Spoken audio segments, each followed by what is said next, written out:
ರಾಹುಲ್ ಮನವೊಲಿಕೆಗೆ ಈಗ ಜಿತೇಂದ್ರ ಸಿಂಗ್ ಬಂದಿದ್ದಾರೆ. ಅರ್ಧ ಗಂಟೆಯಿಂದನೂ ಕೂಡ ಕೇಂದ್ರ ಸಚಿವರಿಂದ ರಾಹುಲ್ ಗಾಂಧಿಯ ಮನವೊಲಿಕೆ ಪ್ರಯತ್ನ ನಡೀತಾ ಇದೆ. ಪ್ರತಿಭಟನೆಯನ್ನ ಕೈಬಿಡುವಂತೆ ಕೇಂದ್ರ ಸಚಿವರು ಮನವಿ ಮಾಡ್ಕೊಳ್ತಾ ಇದ್ದಾರೆ. ಕೇಂದ್ರ ಸಚಿವರಿಗೆ ವಾಸ್ತವ ಸ್ಥಿತಿಯನ್ನ ರಾಹುಲ್ ಗಾಂಧಿ ವಿವರಿಸ್ತಾ ಇದ್ದಾರೆ. ನಾವ್ಯಾಕೆ ಪ್ರತಿಭಟನೆ ಮಾಡಬೇಕಾದಂತ ಸನ್ನಿವೇಶ ಬಂತು ಅಂತ ಹೇಳ್ಕೊಂಡು ಒಂದ್ ಕಡೆ ಧರ್ಮೇಂದ್ರ ಪ್ರಧಾನ್ ರಾಜೀನಾಮೆ ಪಡಿತಾ ಇಲ್ಲ ಕೇಂದ್ರ ಸರ್ಕಾರ, ಮತ್ತೊಂದ್ ಕಡೆ ನಿಧಾನವಾಗಿ ಅದು ಯಾವುದೋ ಈ ಕಾಕ್ರೋಚ್ ಪಾರ್ಟಿ ಅಂತ ಹೇಳ್ಕೊಂಡು ಶುರುವಾದಂತ ವಿರೋಧ ಈಗ ಈ ನೀಟ್ ಬರ್ದಂಥವ್ರು, ಆಮೇಲೆ ಅವರ ಯಾರ್ಯಾರು ಈಗ 20 ಮಂದಿ ಸೂಸೈಡ್ ಮಾಡ್ಕೊಂಡಿದ್ರಲ್ಲ ಅವ್ರ ಪೋಷಕರುಗಳು, ಅದಾದ ನಂತರದಲ್ಲಿ ಅವರ ಕುಟುಂಬ ವರ್ಗ, ಸಾರ್ವಜನಿಕರು, ಹೀಗೆ ಈ ಪ್ರತಿಭಟನೆಯ ವ್ಯಾಪ್ತಿ ಹೆಚ್ಚಾಗ್ತಾ ಇದೆ ಈಗ. ಯಾಕಂದ್ರೆ ಇದು ಕೇವಲ ದೆಹಲಿಯಲ್ಲಿ ನಡೀತಾ ಇರುವಂಥ ಪ್ರತಿಭಟನೆ ಅಲ್ಲ. ಪುಣೆಯಲ್ಲಿ ನಿಮ್ಗೆ ಗೊತ್ತಿರ್ಬೋದು ಬಹಳ ದೊಡ್ಡ ಮಟ್ಟದಲ್ಲಿ ಪ್ರತಿಭಟನೆ ನಡೀತಾ ಇದೆ. ಮಹಾರಾಷ್ಟ್ರದ ಬೇರೆ ಬೇರೆ ಭಾಗದಲ್ಲಿ ನಡೀತಾ ಇದೆ. ಹೀಗೆ ಕರ್ನಾಟಕದಲ್ಲಿ ಬೆಂಗಳೂರು ಸೇರಿದಾಗೆ ಕೆಲ ಕಡೆ ಎಲ್ಲ ಪ್ರತಿಭಟನೆ ನಡೀತಾ ಇದೆ. ಇತರ ರಾಜ್ಯಗಳಲ್ಲೂ ಕೂಡ ಈಗ ಪ್ರತಿಭಟನೆಗಳು ಶುರುವಾಗಿದೆ. ಇದು ಯಾವ ಹಂತಕ್ಕೆ ಹೋಗುತ್ತೆ ಅನ್ನುವಂಥದ್ದು ಅಂದಾಜು ಮಾಡೋಕ್ಕಾಗ್ತಾ ಇಲ್ಲ. ಈ ಸಂದರ್ಭದಲ್ಲಿ ಕೇಂದ್ರ ಸರ್ಕಾರ ನಿನ್ನೆ ಲಾಠಿ ಎತ್ತಿರುವಂಥದ್ದು ಇದೆಯಲ್ಲ, ಅದು ಈ ಒಟ್ಟು ಪ್ರತಿಭಟನೆಯ ಕಿಚ್ಚಿಗೆ ತುಪ್ಪ ಸುರಿದಂಗಾಗಿದೆ. ಅಲ್ಲಿ ನೋಡ್ತಾ ಇದ್ದೀರಾ ನೀವು, ಅಲ್ಲಿ ಜಿತೇಂದ್ರ ಸಿಂಗ್ ರಾಹುಲ್ ಗಾಂಧಿ ಅವ್ರ ಪಕ್ಕದಲ್ಲೇ ಏನೋ ಮೊಬೈಲ್ ನೋಡ್ತಾ ನಿಂತಿದ್ದಾರೆ. ಬಟ್ ರಾಹುಲ್ ಗಾಂಧಿ ಅವರು ಏನೋ ಕೈ ಸನ್ನೆಗಳ ಮುಖೇನವಾಗಿ ಕೆಲ ಸಂಗತಿಗಳನ್ನ ವಿವರಿಸ್ತಾ ಇರುವಂತ ರೀತಿಯಾಗಿ ಕಂಡು ಬರ್ತಾ ಇದೆ. ಇಲ್ಲ ನೋಡಿ, ಜಿತೇಂದ್ರ ಸಿಂಗ್ ಮನವೊಲಿಕೆಗೆ ರಾಹುಲ್ ಗಾಂಧಿ ಅವರು ಬಗ್ಗಿಲ್ಲ.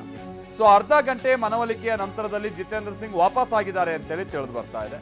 ಇದು ಬಹಳ ಗೊಂದಲಕ್ಕೆ ಕಾರಣ ಆಗ್ತಾ ಇರುವಂತ ಸನ್ನಿವೇಶ ಇದೆ. ಯಾಕಂತಂದ್ರೆ ಜಂತರ್ ಮಂತರ್ ಹೌದು, ದೆಹಲಿಯಲ್ಲಿ ಪ್ರತಿಭಟನೆ ಮಾಡೋಕಂತಾನೆ ಇರುವಂತ ಸ್ಥಳ. ನಮ್ಮಲ್ಲಿ ಹೇಗೆ ಫ್ರೀಡಂ ಪಾರ್ಕ್ ಇದೆಯೋ ಅದೇ ರೀತಿಯಾಗಿ ಅಲ್ಲಿ ಪ್ರತಿಭಟನೆ. ಬಟ್ ಈಗ ಏನು ಅಂತಾರೆ, ಇದು ಪ್ರಧಾನಿ ನಿವಾಸದ ಮುಂದೆನೇ ಹೀಗೆ ಪ್ರತಿಭಟನೆ ನಡೀತಾ ಇರುವಂತ ಕಾರಣಕ್ಕಾಗಿ ಈಗೇನ್ ಮಾಡ್ತಾರೆ, ಈಗ ಪ್ರಧಾನಿ ಅಂತೂ ನಿವಾಸಕ್ಕೆ ಬರಲೇಬೇಕು, ಈಗಲ್ಲ ಅಂತ ಅಂದ್ರೆ ಸಂಜೆ ಸಂದರ್ಭಕ್ಕಾದ್ರೂ ಬರಲೇಬೇಕು. ಆಮೇಲೆ ಅದೊಂದು ಸೂಕ್ಷ್ಮ ಪ್ರದೇಶ, ಅಲ್ಲೆಲ್ಲ ಹೋಗಿ ಪ್ರತಿಭಟನೆ ಮಾಡೋದು ಮತ್ತೊಂದು ಎಲ್ಲ ಆಯ್ಕಟ್ಟಿನ ಜಾಗ ಅದು. ಆ ಕಾರಣಕ್ಕಾಗಿನೇ ಈಗ ಇವ್ರನ್ನೆಲ್ಲ ವಶಕ್ಕೆ ಪಡೆಯುವಂತ ಕೆಲಸ ಆಗುತ್ತೋ, ವಶಕ್ಕೆ ಪಡೆದ್ರೆ ಅದ್ಯಾವ ರೀತಿಯಾದಂಥ ಹೈಡ್ರಾಮಾ ಕಾರಣ ಆಗ್ಬೋದು.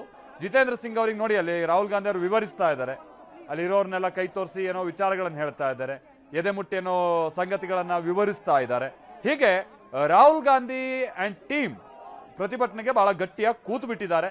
ಸೊ ಈಗ ಇದೊಂದು ರೀತಿ ಬಹಳ ದೊಡ್ಡ ತಲೆಬಿಸಿಗೆ ಕಾರಣ ಆಗ್ತಾ ಇರುವಂತ ಸಂಗತಿ ಆಗಿದೆ.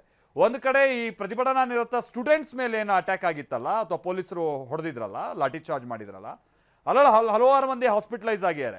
ಸೊ ಅಂಥವ್ರನ್ನ ಇವತ್ತು ಹೋಗಿ JP ನಡ್ಡಾ ನಿನ್ನೆಯಿಂದನೂ ಕೂಡ CJP ಜೊತೆಗೆಲ್ಲ ಮಾತುಕತೆ ಮಾಡೋದು, ಇವತ್ತು ಹೋಗಿ ಹಾಸ್ಪಿಟಲಿಗೆ ಹೋಗಿ JP ನಡ್ಡಾ ಅವರ ಆರೋಗ್ಯ ವಿಚಾರಿಸೋದು, ಇದೆಲ್ಲ ನಡೀತಾ ಇದೆ.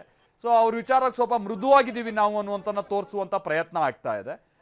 ಬಟ್ ಸಾಕಾಗಲ್ಲ, ಯಾಕಂತಂದ್ರೆ ಇದೇನು ಇವತ್ತು ನಿನ್ನೆದಲ್ಲ, ಹೆಚ್ಚು ಕಡಿಮೆ 1-1.5 ತಿಂಗಳುಗಳಿಂದ ನಡೀತಾ ಇರುವಂಥ ಪ್ರತಿಭಟನೆ ಅಥವಾ ಆಕ್ರೋಶದ ಧ್ವನಿ. ಆಗಿಂದನೂ ಕೂಡ ಕೇಂದ್ರ ಸರ್ಕಾರ ಬಹಳ ಇದನ್ನು ನೆಗ್ಲೆಕ್ಟ್ ಮಾಡಿದಂಥ ರೀತಿಯಾಗಿತ್ತು. ಬಟ್ ಈಗ ಅದು ಕುತ್ತಿಗೆಗೆ ಬಂದಂಥ ರೀತಿಯಾಗಿ ಕಂಡು ಬರ್ತಾ ಇದೆ ಸನ್ನಿವೇಶ.